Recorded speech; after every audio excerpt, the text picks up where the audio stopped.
చక్రవ్యూహంలోకి వెళ్ళడం తెలుసు. కానీ బయటికి రావడం తెలీదు. అయినా ఒక 16 ఏళ్ల యువరాజు యుద్ధభూమిలోకి అడుగుపెట్టాడు. అతడే అభిమన్యుడు. అభిమన్యు కథ చాలా వీరోచితమైనది మరియు హృదయాన్ని కదిలించేది. అభిమన్యుడెవరు? అభిమన్యుడు అర్జున మరియు సుభద్ర కుమారుడు. ఆయన కృష్ణ మేనల్లుడు.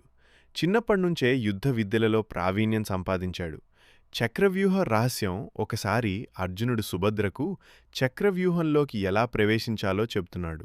ఆ సమయంలో సుభద్ర గర్భంలో ఉన్న అభిమన్యుడు ఆ మాటలు విన్నాడు. కాని చక్రవ్యూహం నుంచి ఎలా బయటికి రావాలో చెప్పేలోపే సుభద్ర నిద్రపోవడంతో ఆ విషయం అభిమన్యుడికి తెలియలేదు. కురుక్షేత్ర యుద్ధంలో కురుక్షేత్ర యుద్ధం 13వ రోజున ద్రోణ చక్రవ్యూహాన్ని ఏర్పాటు చేశాడు. ఆ రోజు అర్జునుడు యుద్ధభూమిలో లేకపోవడంతో పాండవులలో చక్రవ్యూహాన్ని ఛేదించగలిగినవాడు అభిమన్యుడే. అభిమన్యుడు ఇలా అన్నాడు: నాకు చక్రవ్యూహంలోకి వెళ్లడం తెలుసు, కాని బయటికి రావడం తెలియదు.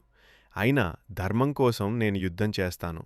అతను ఒక్కడే చక్రవ్యూహంలోకి ప్రవేశించి అనేక మంది మహారథులను ఓడించాడు. చివరికి దుర్యోధన, కర్ణ, దుశాసన మరియు ఇతర కౌరవ యోధులు కలిసి యుద్ధ నియమాలను ఉల్లంఘించి అభిమన్యుడిపై దాడి చేశారు.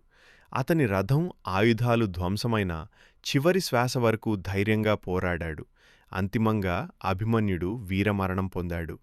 ఈ కథ మనకు నేర్పేది ధైర్యం వయసుపై ఆధారపడదు. ధర్మం కోసం పోరాడడం గొప్పది. కష్టాలొచ్చినా వెనుకడుగు వేయకూడదు.